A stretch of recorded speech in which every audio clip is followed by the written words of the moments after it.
Monsieur D présente identifier et nommer ressemblance et différence.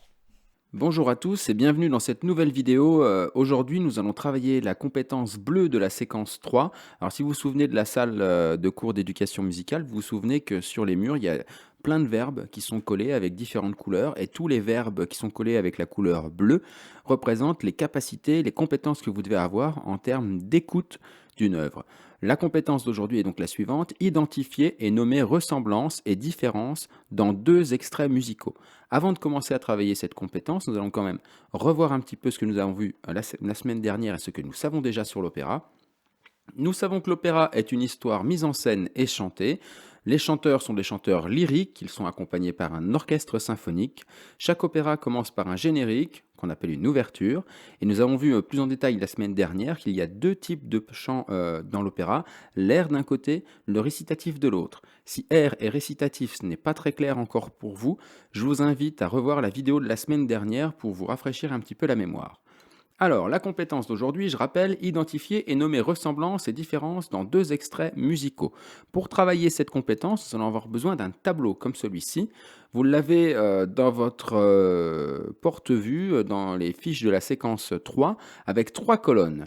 Donc, dans ces colonnes, nous avons la première colonne, les différences de l'extrait 1, les ressemblances et les différences de l'extrait 2. On va essayer de compléter ce tableau ensemble aujourd'hui avec deux extraits que je vous propose. Encore un extrait de Don Giovanni, mais différent de celui de la semaine dernière, et un extrait de Carmen que nous allons écouter tout de suite maintenant. On attaque avec donc Don Giovanni de Mozart. C'est parti, c'est l'air final de l'opéra.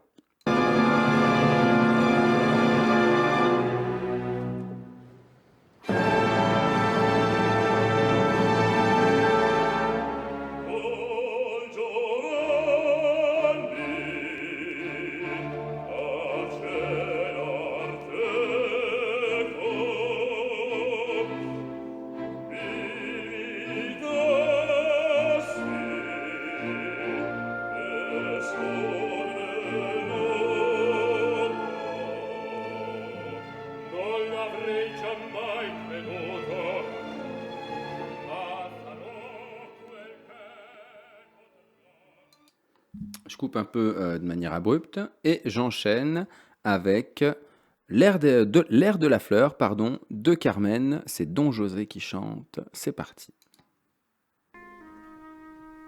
La fleur que tu m'avais jetée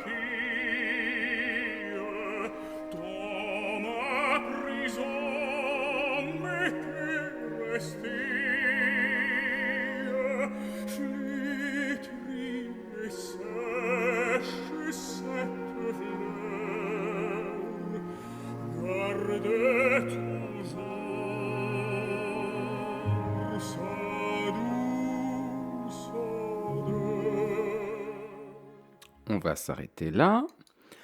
On enchaîne. Alors, ce que je vous propose, c'est que là, tout de suite, vous pouvez mettre la vidéo en pause et prendre un cahier de brouillon, une feuille, et faire trois colonnes avec une colonne pour les différences de l'extrait 1, une colonne pour les ressemblances de l'extrait, les ressemblances pardon, des deux extraits, et une colonne pour les différences de l'extrait 2. Et puis, une fois que vous avez fini de compléter cette petite feuille, eh bien, ce que je vous propose, c'est de remettre en route la vidéo et de voir un petit peu la correction ensemble. Allez, on va dire que vous êtes prêts, que vous avez terminé, on attaque. Alors la première chose, une chose très simple que l'on peut repérer, c'est que les chanteurs dans les deux extraits sont des hommes et que dans les deux extraits, les chanteurs ont une voix lyrique. Mais de ces ressemblances qui paraissent très simples, on peut, si on regarde un petit peu plus dans le détail, essayer de trouver des différences un petit peu plus précises. Si on regarde bien, dans l'extrait 1, nous avons deux hommes qui chantent, contrairement à l'extrait 2, où nous en avons qu'un seul. Ce qui veut dire que dans l'extrait 2, on peut parler de soliste, alors que dans l'extrait 2, on peut parler de duo. Si on a une bonne oreille et qu'on a fait attention à ça, on a pu remarquer que la voix du chanteur de l'extrait 2 était plus aiguë que celle de l'extrait 1. On peut en déduire que le chanteur de l'extrait 2 est un ténor, tandis que celui de l'extrait 1 et les deux de l'extrait 1 sont des basses. Si on remarque un petit peu la langue, on sait que Carmen est chantée en français, tandis que, que le premier extrait était chanté en italien. Pour l'accompagnement, je pense que vous avez entendu qu'il y avait un orchestre symphonique. Alors ça, c'est encore une ressemblance entre les deux, mais quand on entend dès le début de l'extrait 1 cette espèce de grand accord pam, qui est puissant, on va avoir un orchestre symphonique qui va jouer dans une nuance plutôt fortée, puis devenir mezzo forte ensuite pour accompagner les chanteurs, tandis que dans l'extrait 2, on va avoir une nuance qui est plutôt piano. L'orchestre vient vraiment poser des notes très subtil pour accompagner la tristesse de Don José. Si on regarde au niveau de la pulsation, on va pouvoir se rendre compte que dans les deux extraits, on peut ressentir la pulsation et qu'on a un temps strié. Tandis que, temps strié, et au niveau tempo, on va avoir un tempo qui va être plutôt modéré dans l'extrait 1, tandis qu'on va avoir un tempo qui va être plus lent dans l'extrait 2, et on peut même ajouter qu'il est moins strié. La pulsation est quand même plus difficile à ressentir que dans l'extrait 1, qui est quand même très très bien pulsé. Plus simple, si on ajoute chanteur lyrique, orchestre symphonique, on a de grandes chances de se retrouver dans un opéra. Et si nous sommes dans un opéra, orchestre symphonique plus lyrique, il y a de grandes chances pour que l'on ait un air d'opéra.